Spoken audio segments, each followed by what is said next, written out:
Kwa namna ya pekee nichukue nafasi hii kwanza kuwakaribisha wote leo hii, ikiwa ni mara ya kwanza katika mwaka huu 2025 tunakutana tukiwa na jambo letu, lakini tukiwa na jambo jema na jambo la kuwasoti wazazi na walezi.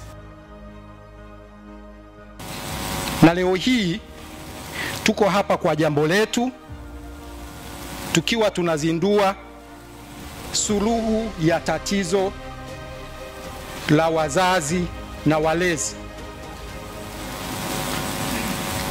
la ulipaji wa ada za wanafunzi.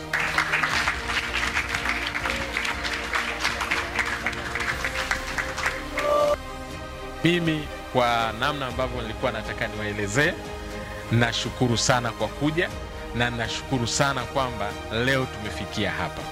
Tusingeweza kufikia hapa bila feedback zenu. Kwa hiyo tumepata feedback nzuri ambazo zimetusaidia kujenga bidhaa ambayo leo tunawaletea.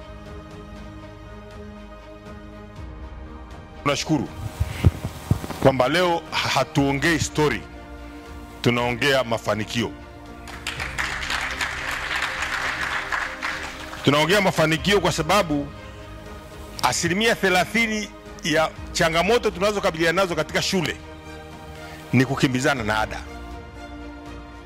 Mmesema, nilikuwa nimesoma kwenye kinani chenu, mlikuwa mmesema 6 months, lakini mmesema 12 months. That's very good, wonderful.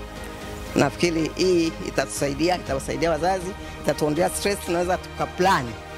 Yaani tunapo plan kwa ajili ya uendeshaji wa shule, wakati mwingine uwezi ukafanikiwa kwa sababu ile plan yako haiwezi kwenda vizuri kama fizi haziji kwa wakati.